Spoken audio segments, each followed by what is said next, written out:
Anger at BP over the Gulf of Mexico oil spill remains loud and strong, but a year after the worst environmental disaster in America's history, the initial evidence suggests the ecological damage may be nowhere near as bad as feared.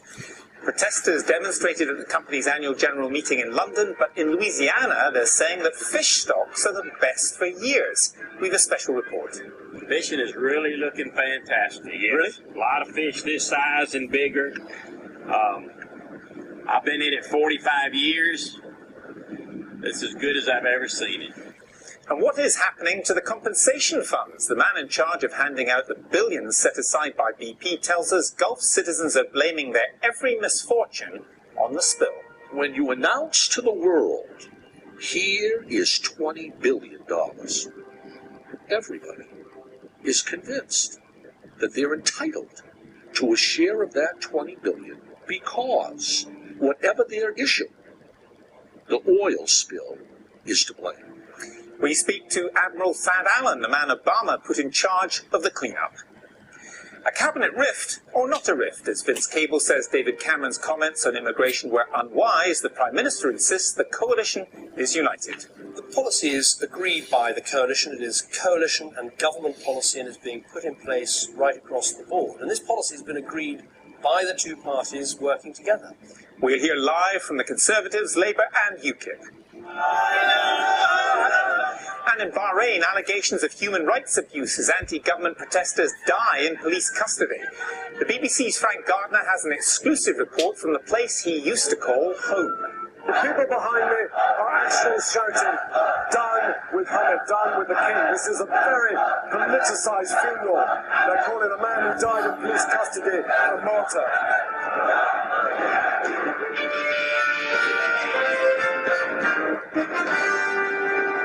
Good evening. There were angry scenes at the annual general meeting of the oil company BP in London today, the continuing legacy of what President Obama called the worst environmental disaster America has ever faced.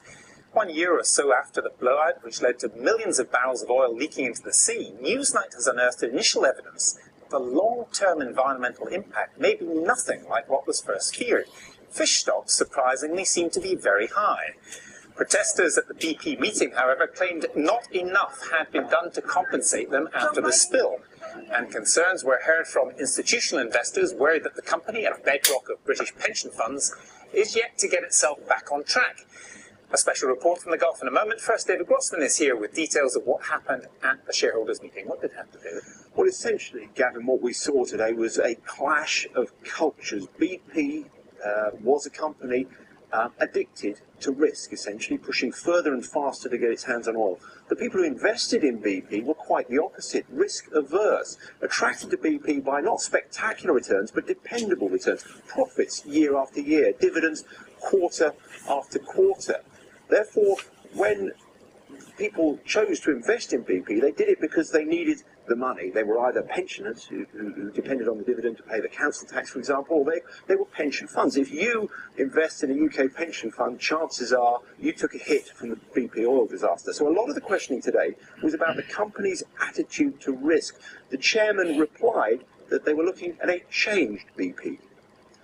We are a different company than the one a year ago. We are emerging from the challenges of 2010 as a wiser and stronger company, focused on realizing value through safe and sustainable operations. Well, that's the words from the boss. What do the shareholders make of all this? Well, a lot of shareholders feel that they were made to be the scapegoats, the political scapegoats. Why? Well, the dividend to them, the way they get paid, was suspended for 9 months. Yet, for some executives, bonuses continued. This gentleman that I spoke to outside the meeting was typical. Well, personally, I voted against the remuneration report. I think that is a significant point. Why did you vote against it? Because I think that the board overall should take responsibility rather than just try and single out one or two individuals whose bonuses have been marked down this year. Well, 1 year or so on this is obviously far from over. I mean, what does the future look like for BP? Well, to answer that question, let's look at the past. Let's look at the last year in terms of the BP share price. And there you see that huge dive the share price took because of the Gulf of Mexico oil disaster, and it crawling slowly back out of that pit. But lately, it's gone rather flat and even downwards on occasions. Why? Well, what matters to oil companies is their profitability compared to other oil companies. Now, to affect that, they can't affect the price of oil. The price of oil is the price of oil. It affects them all equally. What they can do is cut their costs, and we saw in the Gulf of Mexico the impact of cutting costs. So BP aren't about to do that. What they're trying to do is drill more holes, suck out more oil. And the way to do that was to get their hands on reserves in the Russian Arctic. To do that, there was a tie-up, a complicated share swap tie-up with a Russian oil giant. That stalled today. Can it be revived is the question that is not only exercising BP, but their shareholders as well. David, thanks very much. Well, on the United States Gulf Coast, there's little regard for the damage the Deepwater Horizon disaster caused to BP's share price. The man in charge of deciding who gets payouts from BP following the oil spill has told Newsnight that citizens around the Gulf are convinced that every misfortune they suffer was caused by the spill. Yet many scientists say the Gulf's marine life is recovering remarkably well. Tom Heap has been taking to the waters. Now see, that took about 2 seconds to get a bite on this reef. There he is.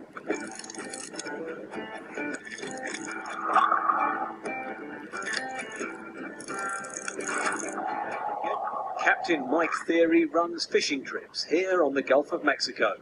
Wow. That's not bad, is it, Mike? That's been our average size fish. Yeah? Yes, sir. Already, this oil spill is the worst environmental disaster America has ever faced. And how's the fishing looking at the moment overall? Fishing is really looking fantastic. Yes. Really? A lot of fish this size and bigger. I've been in it 45 years. It's as good as I've ever seen it. Really? Oh, absolutely, yes, sir. The millions of gallons of oil that have spilled into the Gulf of Mexico are more like an epidemic, one that we will be fighting for months and even years. So it makes you wonder where all the oil's gone, given all the bountiful, fish here and the seemingly clean beaches. But there's a big question for the whole economy here, because if people don't think it's clean, then the customers won't come back and the place still suffers. Let's get this fish back in the sea. The Deepwater Horizon rig exploded on the 20th of April last year. 11 men were killed, and over the next few months, 800 million litres of oil spewed out of the well beneath. Around a quarter of that was burned or recovered by clean-up teams. But that still leaves enough oil to fill over 200 Olympic swimming pools. Where has all that gone? An active investigation here at Dauphin Island Sea Lab. The oil is called a sweet light crude. So this is actual oil that was swilling around out there in the Gulf. It's estimated that 1/3 of the oil either evaporated, dissolved or dispersed. Wow, you can immediately smell it coming off there, can't you? So this water here is in effect a little drop of the Gulf of Mexico in a barrel. Monty's latest experiment looks at what happens to the oil left behind. There are already about 1 million bacteria cells in a single milliliter of seawater. The Gulf seabed has around 4,000 natural oil seeps and bacteria which thrive there. A lot of the bacteria that are in the sea are actually just looking at the oil as food, as a fuel source for making more bacteria bodies. And so clearly the way oil is ultimately removed out of the water of the sea is by the bacteria that are there to consume it. It's not all gone though. In places still coating the sea bottom with this black mat up to 10 centimetres thick. Are those pelicans up there? So how have the fish coped with last year's gusher and today's sludgy remains?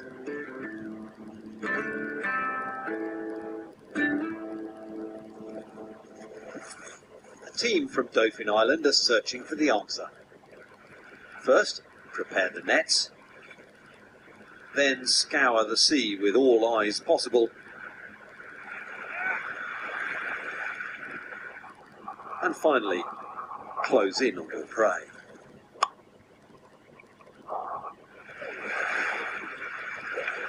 These cow-nose rays feed throughout the water column, from shallows to seabed, so might well be expected to encounter the oil. This one looks pretty normal to us. Pretty healthy? Yeah, pretty healthy. mature male animal that we typically see around here this time of year. I personally have not seen any damage as of yet. And have you had any reported to you from other places? No. Oh, that's got to be a relief, isn't it? Yeah, a little bit. Matt's still cautious because the oil could yet harm the next generation of rays. They attach satellite tanks to track their progress. But overall, the lab's director says the data so far suggests a surprisingly rapid recovery. The fish populations appear to be doing very, very well indeed. Now, the reason for that is probably the fact that we were not allowed to fish for them. So all these fish are out there that would normally gone into somebody's freezer are happily living in the Gulf of Mexico right now. Following the disaster, fishing was banned across much of the Gulf last season. So some marine life here may have actually benefited from the spill. In normal years, the fishermen around here take around a third of the entire weight of fish from these nearby Gulf waters. That's an extraordinary figure. So, when there's a ban, it can have quite an impact on that population. In fact, many studies suggest fish numbers are up. This doesn't mean that oil spills are good, but why always the gloomiest scenario?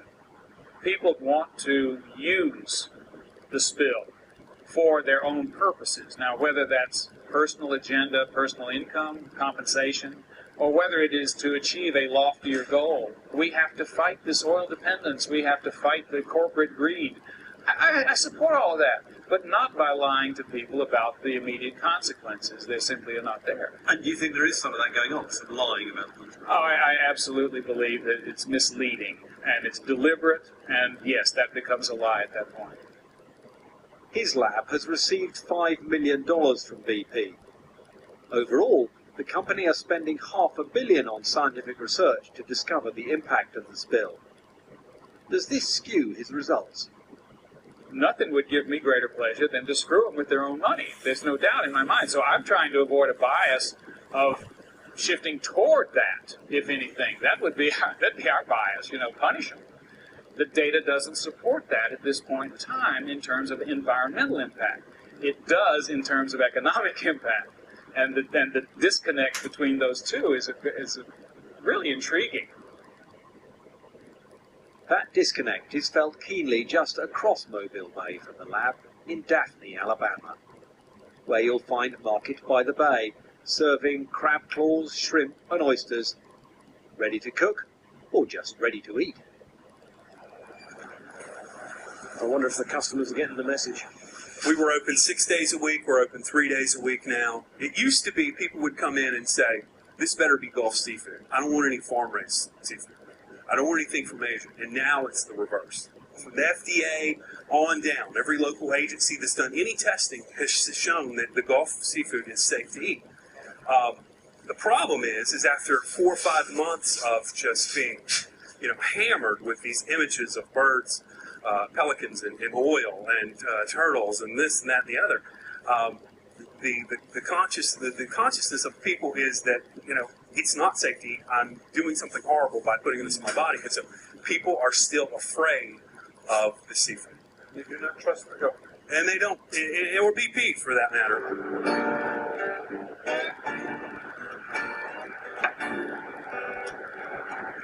But they do want their money. BP has put aside $20 billion for compensation, and legal damages could double that. The coastal economy here is interwoven with fishing and tourism. There may be a countrywide downturn, but down here the pain is sharper and BP draws their fire.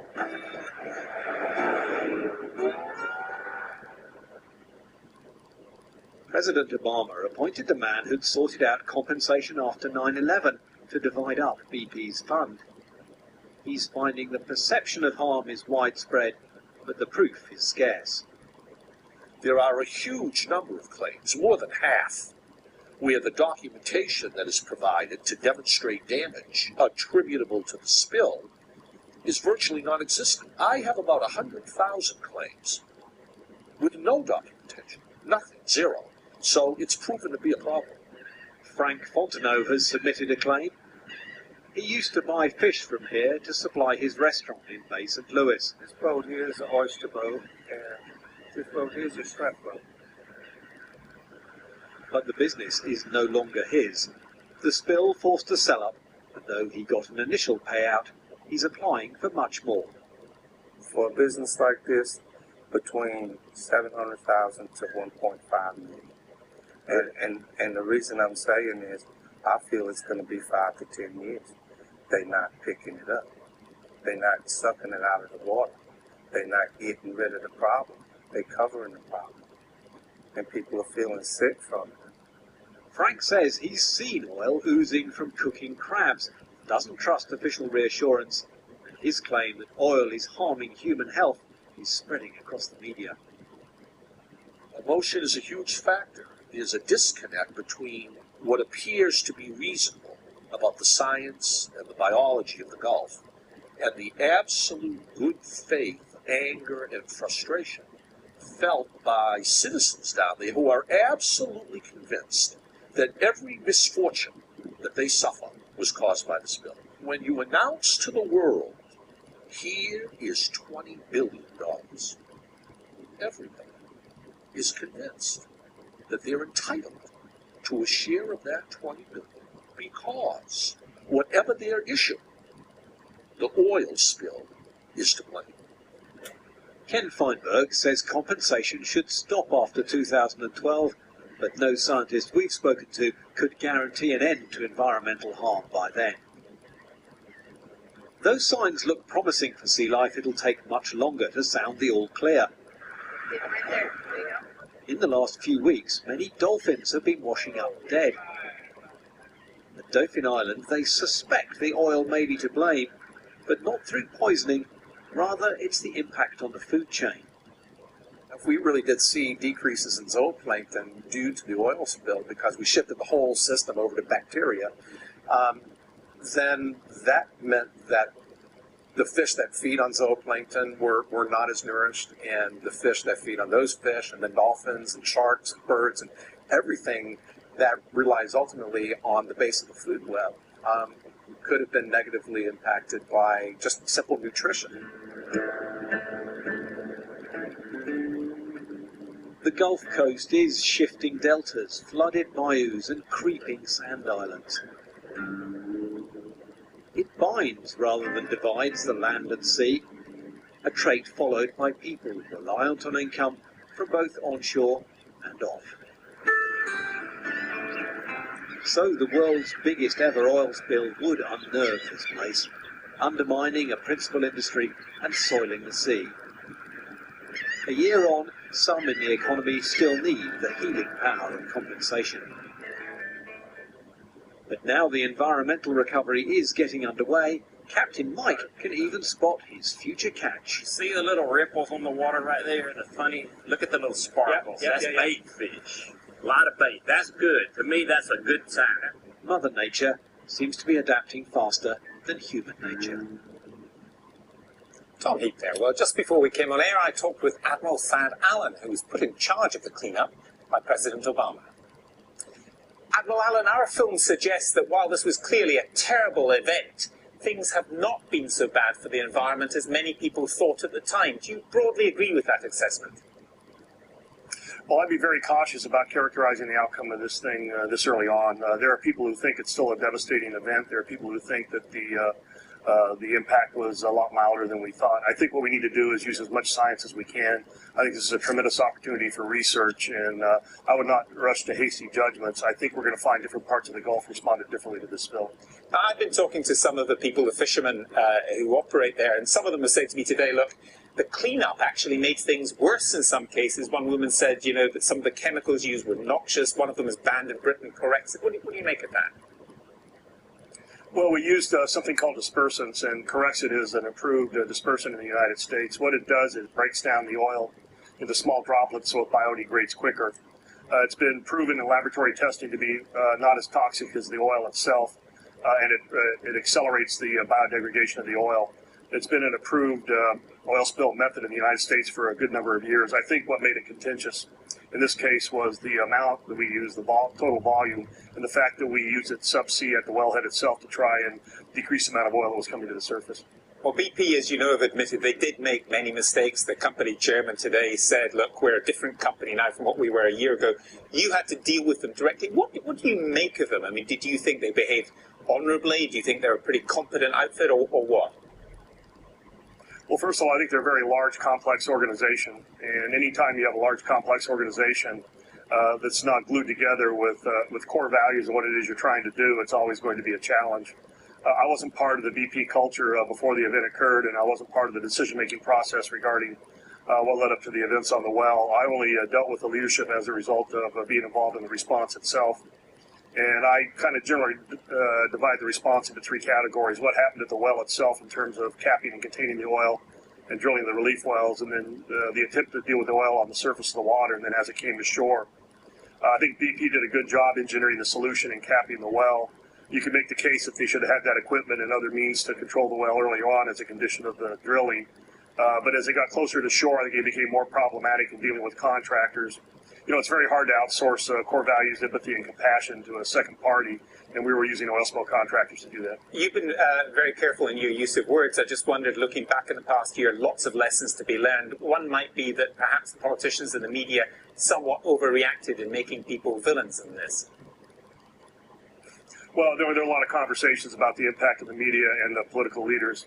I pretty much decided, as somebody that tries to direct operations and achieve the best effect possible, the media and the political leadership is going to be there. They're part of the environment. They have to be dealt with. And what you try and do is make that as constructive as possible. I understand the concerns of the media. I also understand the concerns of the political leaders. I felt it was my job as a national incident commander to try and resolve those competing forces, but keep our people that were down on the water focused on what they were doing. And some people have obviously suffered absolutely catastrophic economic losses. Again, I was talking to one family who said, we haven't been fishing for shrimp for a whole year. I mean, can anything make up for what they have lost? Well, I think there's some monetary value that can be restored, but what you've got is a bunch of serial of events that have occurred in the Gulf of Mexico, sequential hurricanes, and now the oil spill that have basically buffeted. And frankly, I think there's a little bit of fatigue that's building into the Gulf, and I can understand why these folks feel that it's not just an event anymore. It almost seems like their way of life is being threatened. But I would say that it depends on where you go in the Gulf, and depending on where the hurricane struck or where the oil struck, some places have been more acutely affected than others. But there's no doubt there are people who have been severely impacted by this event. Admiral Allen, thank you very much for talking to us. Thank you.